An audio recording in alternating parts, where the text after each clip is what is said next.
Hello YouTube. So here it is, it's another new bike. So a couple of weeks ago I got myself a Honda CRF250L to go out on the green lanes with, a bit of trail riding. So this is a replacement for my Harley Sportster Nightster edition. It's a Suzuki SV650, 2018, got it used with I think 2,000 miles on it, and came with this nice Yoshimura exhaust, which sounds pretty nice and looks a lot better than the stock one, so I'm glad that that's on it. And it's in the colour that I wanted. They only did this red and black specific sort of colour combination for I think maybe a couple of years, so it turned out alright, but I've got a problem with it already. At high revs, in top gear, the engine warning light comes on, which I think is a throttle sensor. Fortunately the bike's under warranty, so that should be getting hopefully sorted in a couple of weeks. So I'm going to go for a ride, tell you what I think about it.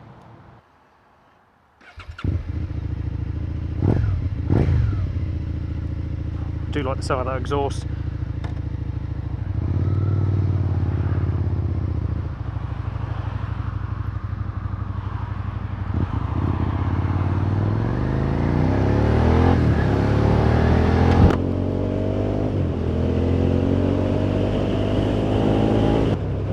So it's needless to say this bike's a little bit more nippy than my Harley Sportster, which I got rid of. Obviously I'm sat a lot higher up. I must say I'm not any more comfortable on this bike though. The stock seat on this I'm not a fan of. It sort of pushes you right forward into the tank, which I guess could make you feel a bit more stable, but I would prefer to have a flat seat. I might change that one day, see if I get used to this first. I've done 183 miles on the bike so far, and I'm getting used to it. Like I said, this seat is sort of the only thing that's letting it down for me, really. But yeah, I don't know how the audio comes out from this ride, but the exhaust does sounds decent. Not too loud. Well, it's not quiet, but it's not ridiculously loud. I mean, I'm comparing it to my last bike, which was very loud. So I don't really know where it stands compared to other exhausts, to be honest.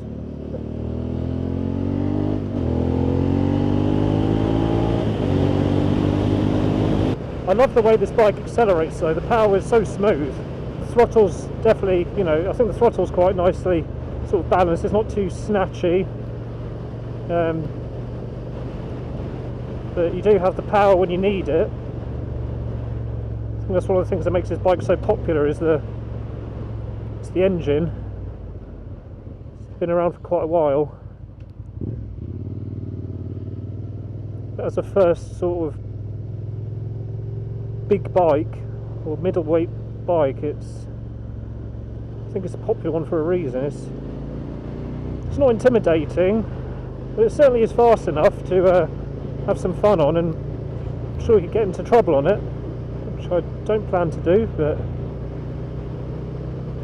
yeah, it's certainly a lot of fun.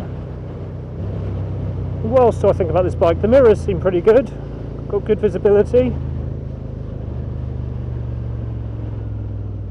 I like the little screen, shows you everything you need, except the time is wrong. I need to change that, that's my fault. But yeah, so a few things drew me to this bike. I love the way that it looks. Styling for me is spot on, really. I love the headlight.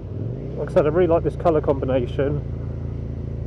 Sort of trellis frame thing that it's got going on is going nice. It's all subjective, but at the end of the day it's my bike, so that's all that matters, is if I like it. Price as well, I mean, it's obviously compared to, I don't know, something like KTM or Triumph or Yamaha or I mean, it's a lot cheaper than the others. I mean, it's quite a basic bike in comparison to the other sort of 600, 700cc bikes. But to be honest, that's something which again appealed to me. The thought of getting a bike that's too laden with technology puts me off, really, in terms of possible reliability issues. Although, as I've seen already, I've got an issue with this bike, so maybe I shouldn't have worried. But I bought this bike for, I think it was £4,700, just under. Which, if you're not familiar with them, I think at the moment they retail at about 5,700 new. But I knew I wanted to change the exhaust, so I think that would have been an extra sort of £400 or so. So, like I said, they got 2,000 miles, and I think it was quite a good deal. Besides for the issue that I've got with it, but like I said, it's under the warranty, so I will hold fire on naming and shaming anyone, because I don't believe it was sold to me in bad faith. The guy was very apologetic. He's called me quite a few times to tell me what he thinks might be the issue with it, and he's booked it in to get it looked at the dealership, because I think he said it's still under warranty. The bike's not quite 3 years old yet, so hopefully he'll get that sorted out. Have to remain positive.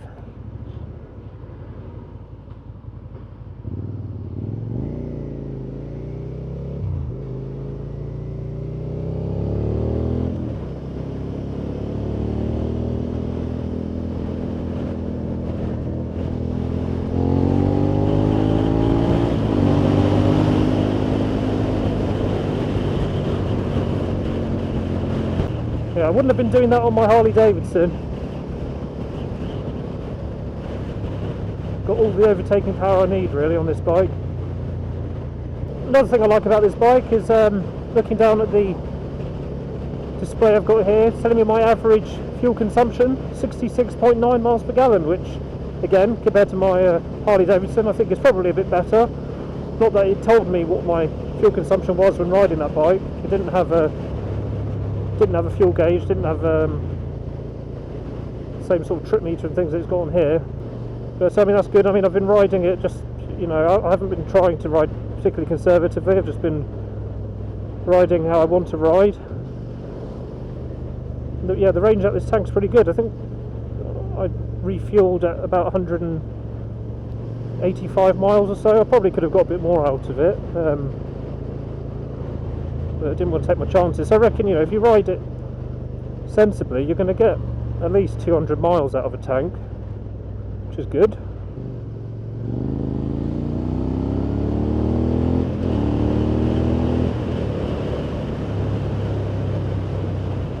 I was worried when I sold my last bike that maybe I'd regret it, but so far I don't. I think I've made a good trade. So I did sell my old bike for just under £5,000. Like I said, I got this for 4,700 or just under, so it was essentially a swap with 300 quid in my pocket as well. So yeah, one thing I was meaning to try, there is a little bit of technology on this bike, is it's like, I can't remember what it's called, it's like a low RPM assist. So supposedly, when I take off from here, I can just release the clutch and it will give me a little bit of oomph to get going without using the throttle. So actually I could just try it here, to be honest. Ooh, yeah, it works. It's a nice feature to have. Perhaps if you know, you're someone who's not particularly experienced on the bike, it saves you from embarrassing yourself, and you go. Save you from embarrassing yourself and stalling in front of everyone, so that's nice.